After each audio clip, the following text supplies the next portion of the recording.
I was homeless, while my parents supported my brother. Now they want to reconnect after I became successful. Cold. It was the kind of cold that settled into the bones, creeping through torn jackets and threadbare blankets, biting through the thin fabric of my resolve as I lay curled up in the back seat of my car. My breath formed faint clouds in the darkness, my fingers numb as I tucked them beneath my arms, desperate for any sliver of warmth. The city around me was alive, glowing with neon signs and the hum of traffic. But it felt distant, another world entirely, one I could see but never touch. The streets were lined with people who had places to be, homes to return to, lives filled with comfort and security. But me, I had nothing. Not because I was lazy, not because I had wasted opportunities, but because the very people who were supposed to love me, my own parents, had turned their backs on me without a second thought. While I scraped by on gas station food and slept in the driver's seat of a rusted-out sedan, my brother lived in a fully furnished apartment, his rent and bills paid for without hesitation. He had a brand new car, a steady allowance, and parents who bent over backward to shield him from every mistake he made. When he failed a class, they blamed the professor.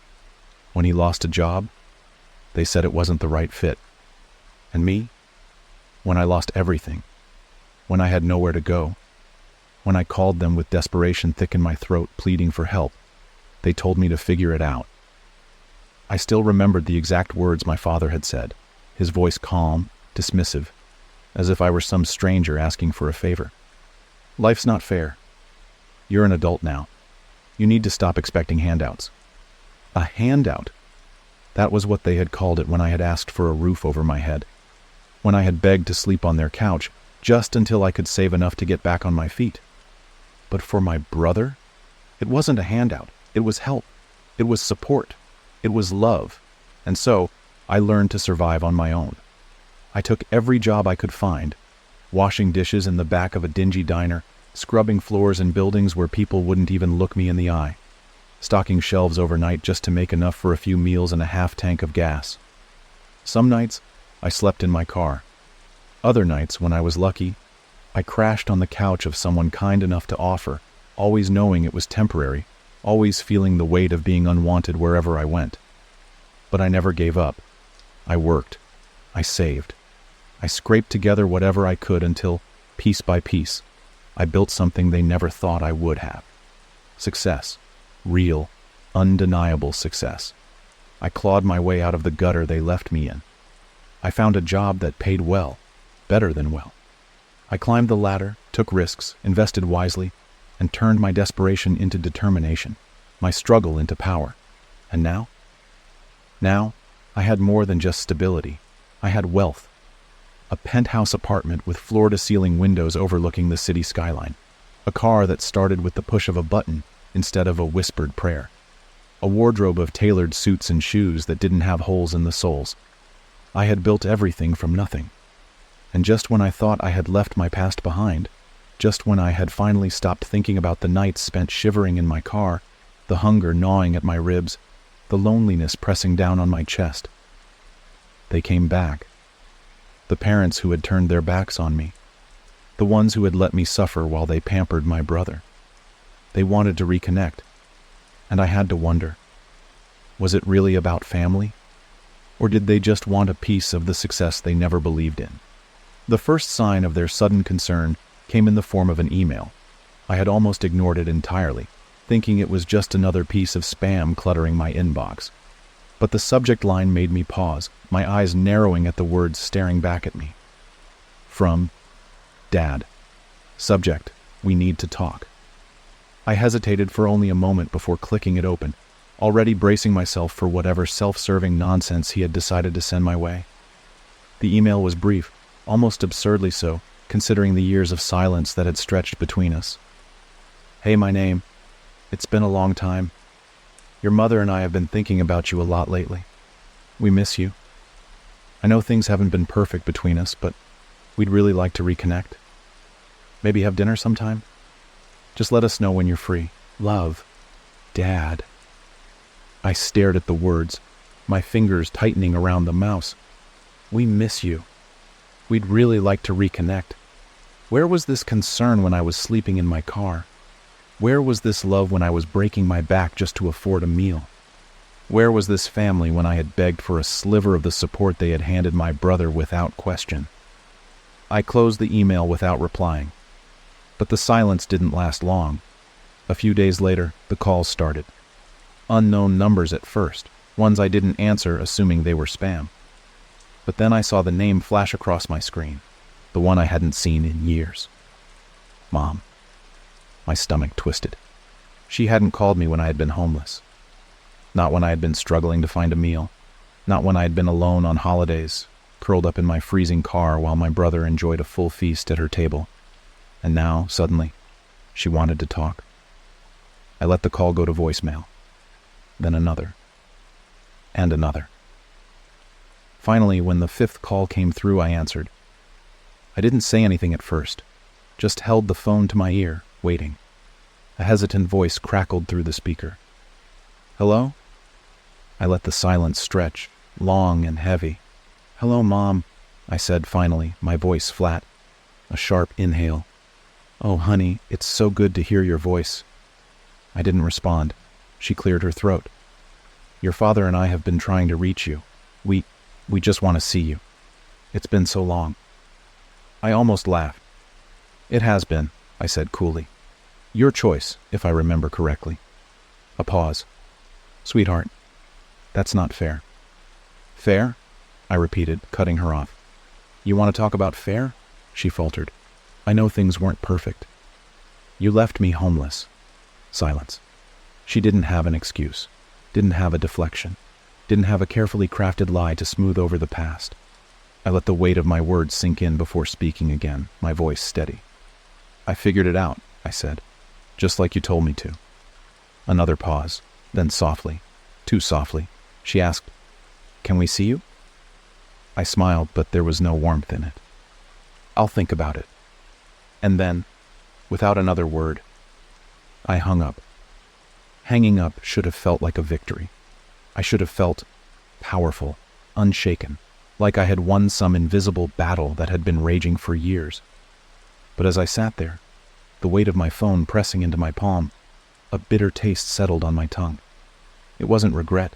It wasn't guilt. It was something else. Something raw and unnameable. A quiet rage that burned beneath my skin. For years I had been nothing more than an afterthought, a burden, an inconvenience. When I had needed them most, they had abandoned me without hesitation, leaving me to fight for survival while my brother was given everything. And now, they wanted to reconnect? Now that I was no longer struggling? Now that I had built something they could admire?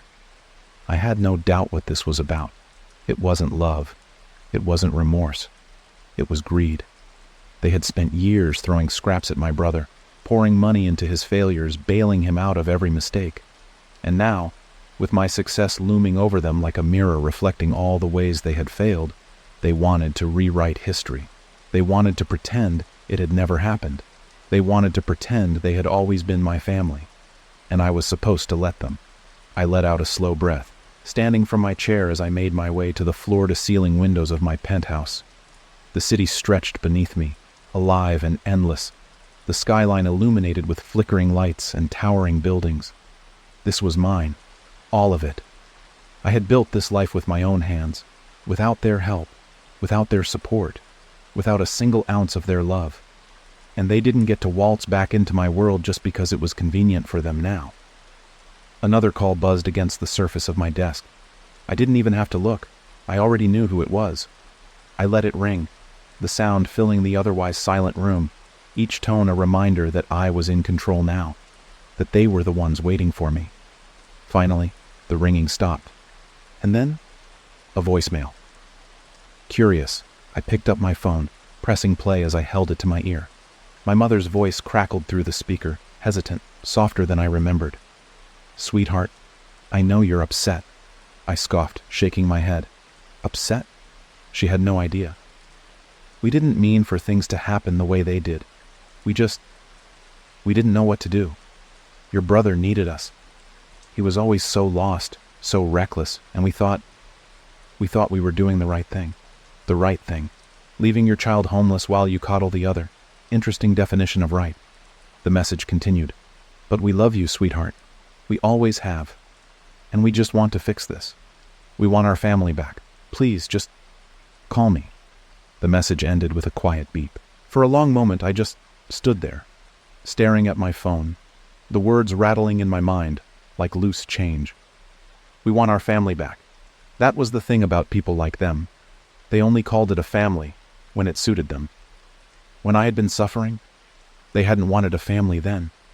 When I had been begging for a place to stay, scraping by on pennies, struggling just to keep myself from falling apart, where was this concern then?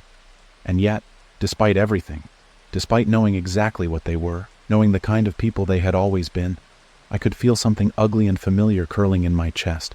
That old, painful desire to believe them, to pretend even for a moment that they really did love me, that they really did want me back. I clenched my jaw, forcing the thought away. No, I knew better. I knew the truth. They wanted a connection now because I was worth something to them now.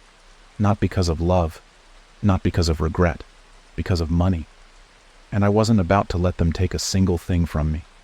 The messages kept coming.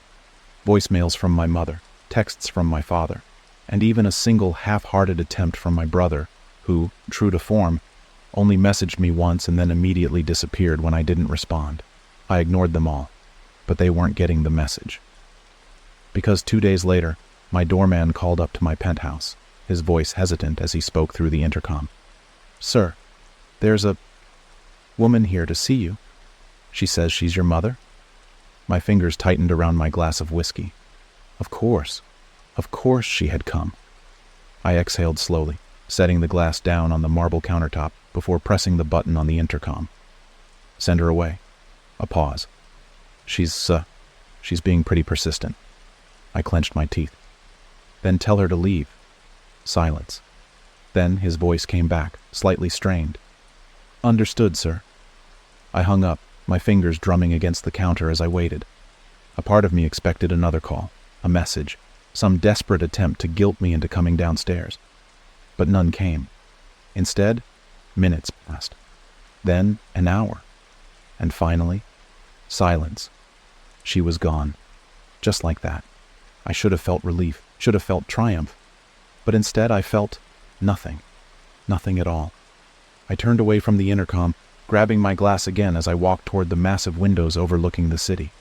The ice clinked against the sides as I took a slow sip, letting the burn of the alcohol chase away whatever lingering emotions had been threatening to crawl their way to the surface. They thought they could break me. They thought they could manipulate me the way they always had. But I wasn't that scared, desperate kid anymore. I wasn't begging for their love. I wasn't waiting for an apology that would never come. I was free, and no matter how hard they tried, they were never going to trap me again. It didn't stop. The messages, the calls, the unexpected visits. My mother showed up at my building twice more, each time more insistent than the last. The doorman had grown accustomed to turning her away, his voice carefully neutral whenever he informed me that she had come again. The first time she had left without much fuss.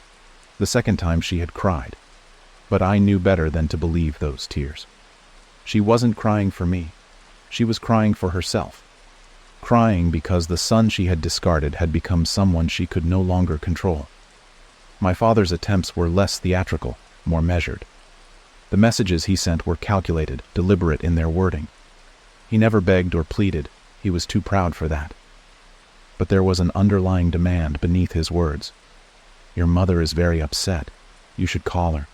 We just want to see you, that's all. Is that so unreasonable? We are still your parents. That hasn't changed." But it had changed. Everything had changed. They just didn't want to admit it. I ignored them. Days passed, then a week, then 2. I told myself they would eventually give up, that they would grow tired of their newfound obsession with reclaiming the son they had abandoned. But I underestimated them, because one night I came home to find my brother waiting for me. He was leaning against the sleek black sports car parked outside my building, his arms crossed, his expression carefully neutral. The last time I had seen him had been years ago, back when I was still nothing, back when I was still struggling to survive. He hadn't reached out then, hadn't even acknowledged my existence. But here he was now, waiting. I stopped a few feet away, hands in my pockets, my gaze unreadable as I studied him. "You shouldn't be here," I said flatly. My brother tilted his head, offering me the same lazy, unconcerned smirk I remembered from childhood. He was still the same, polished, effortless, radiating the easy confidence of someone who had never once known struggle. His clothes were designer, his shoes pristine, his watch worth more than most people made in a year, and none of it had been earned. "You're a hard guy to get a hold of," he said, pushing himself off the car. "Ignoring Mom and Dad, ignoring me. That's cold, man." I didn't reply. He let out a slow breath, shaking his head. "Look, they just want to see you. They're not asking for much." I laughed, the sound bitter and sharp. "Not asking for much? You mean after years of ignoring me? After letting me rot on the streets while they handed you everything?" His expression flickered, but only for a second. "That's not fair." I arched a brow. "Not fair?" He sighed, rubbing the back of his neck. "Come on, man. We were kids. It wasn't my fault they favored me. I didn't ask for that." "No," I agreed. "But you never once spoke up either. Never once asked why your life was so easy while mine was hell." Silence stretched between us. For a moment, I almost thought he would apologize. That maybe he had grown enough to feel some sliver of guilt for the way things had been. But instead, he sighed, his smirk returning. "Look, I'm just here to talk. Let's get a drink, catch up. It doesn't have to be complicated." I glanced at him, then at the car behind him, the same one I was sure my parents had bought for him. "You paid for that yourself?" I asked. He blinked, caught off guard. "What?" "The car," I said. "Did you buy it with your own money?" His lips parted, but no words came. I smiled coldly. "That's what I thought." I stepped past him, heading for the entrance of my building. "Hey," he started, turning to follow me. I paused, glancing over my shoulder. "I don't owe you anything," I said quietly. "Not you, not them. Whatever game you're playing, I'm not interested." His jaw clenched.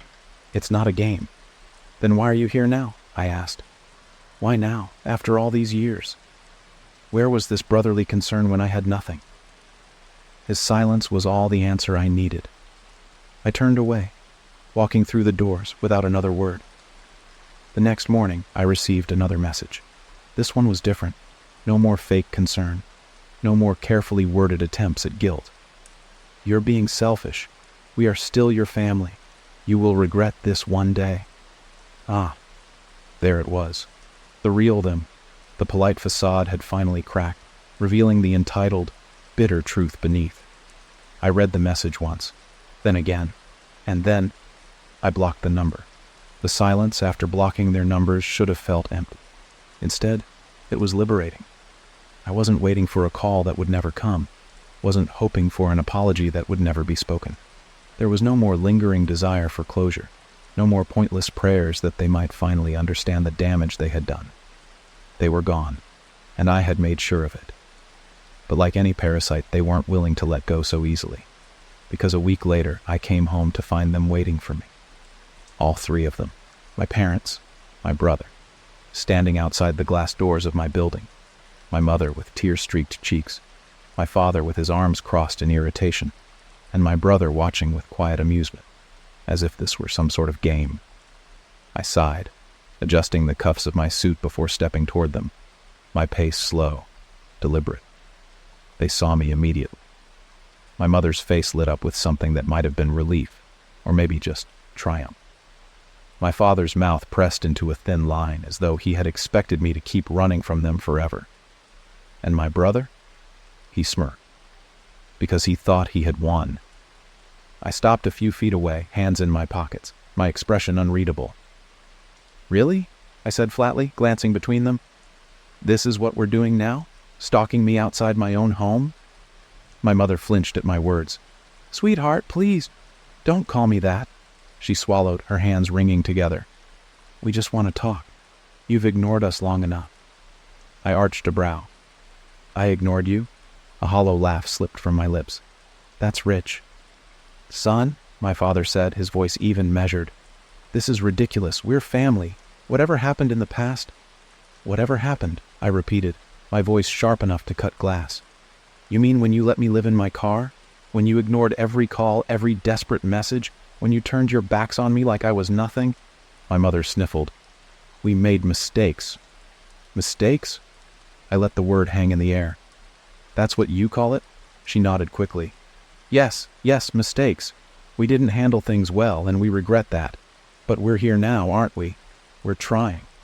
"You're trying because I have money now," I corrected coldly. She winced, but she didn't deny it, and that was all the confirmation I needed. "You abandoned me," I continued, my voice steady. "And the only reason you care now is because I proved you wrong. If I had failed, if I had stayed in that car, struggling to survive, you still wouldn't give a damn." My father sighed, rubbing his temples. "Listen, let's not turn this into some dramatic scene. We just want to move forward. We're still your family, and family forgives." My lips curled into something that wasn't quite a smile. "That's funny," I said, "because I don't." Silence. My mother's face crumpled, but I didn't feel anything for her anymore. Not anger, not pity, not love. Just nothing. My father's jaw tightened. My brother's smirk didn't falter. But I could see it now, the truth behind his arrogance. He wasn't here because he cared. He was here because he was afraid that I had become something more than him, afraid that the one they had discarded had risen so far above them that they could no longer reach me. And I was done letting them try. I exhaled slowly, tilting my head slightly. "Let me make something very clear." My mother stiffened. My father frowned. My brother's smirk twitched. "I don't need you," I said. "I never did. And now? Now you need me. But I have nothing left to give you." My mother took a small step forward, reaching for me like she had any right to touch me. "Sweetheart, I stepped back. Her hands froze in midair, trembling slightly. "I don't hate you," I admitted. "Not anymore. But I don't love you either. You killed that part of me a long time ago." A strangled noise left her throat, but I didn't stop. "And I know, deep down, that you still don't love me," I continued. "You love the idea of me, the potential of what I can do for you, but not me, not the son you abandoned." Tears streamed down her face. My father looked away, his pride wounded but not enough to admit defeat. And my brother? His smirk vanished, because he knew it too. They had lost me, and there was no getting me back. I turned without another word, walking past them, through the glass doors, and into the lobby of my building.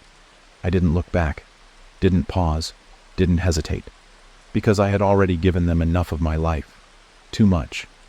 I took the elevator up to my penthouse, stepping into the quiet, dimly lit space that belonged to me. No traces of them, no shadows of the past. Just me and everything I had built. I walked to the bar, pouring myself a drink, my hands steady as I lifted the glass to my lips. They would try again. Maybe not today, maybe not tomorrow. But I knew them.